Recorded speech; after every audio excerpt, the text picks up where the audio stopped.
जय श्री कृष्णा। राधे राधे। छठवां अध्याय। गोलोक में विष्णु का श्री कृष्ण से अधिमास के दुख का वर्णन।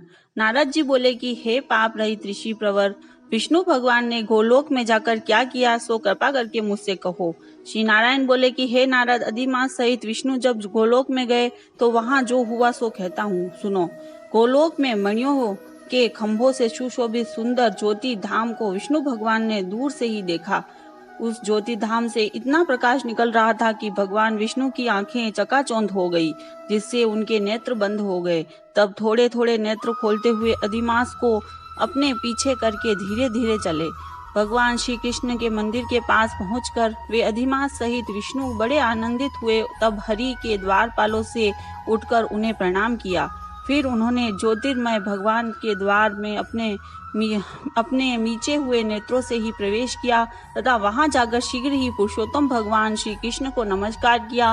रत्न जटित सिंहासन पर गोपियों के बीच में बैठे हुए श्री कृष्ण के सम्मुख खड़े हुए रमानाथ विष्णु के हाथ जोड़कर बोले, गुणों से परे गोविंद, अद्वितीय अक्षर, नाश रहित विग्रहवान, बाल्यावस्था वाले शांत गोपीनाथ, मन को हरने वाले नवीन मेघ के समान श्याम रूप, करोड़ों कामदेवों के समान सुंदर वृंदावन में रास मंडल में बैठे हुए पीताम्बरधारी सौम्य मूर्ति, तिरछी मनोहर रास वाली दो भुजा वाले, हाथ में मूल्य धारण करने वाले, पीले वस्त्र पहनने वाले अच्युत भगवान मुझ पर प्रसन्न हो।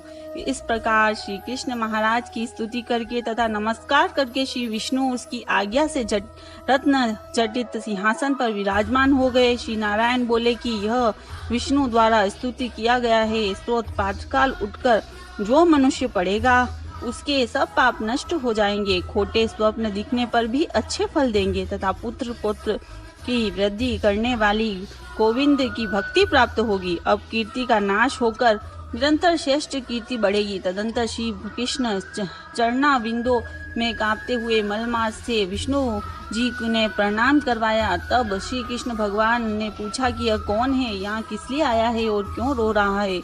इसे इस गोलोक में कोई कष्ट नहीं भोगता। गोलोकवासी सदा आनंद में मग्न रहते हैं, स्वप्न में भी कोई दुष्ट वार्ता नहीं सुनते। हे विष्णु, यह मेरे आगे दुखित नेत्रों से आंसू बहाता हुआ थरथर कांपता हुआ क्यों खड़ा है।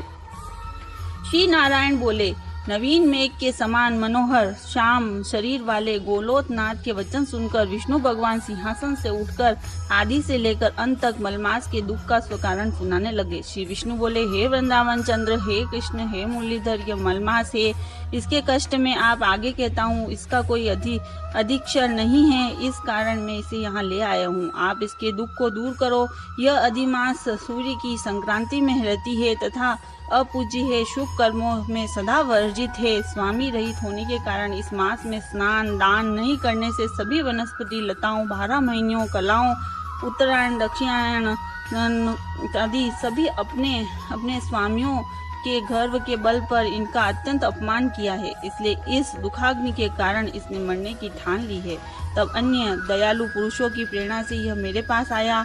हे ऋषिकेश, इस शरणार्थी को कांपते और रोते हुए आपने समस्त दुखों को हमारे सामने खोलकर रख दिया है।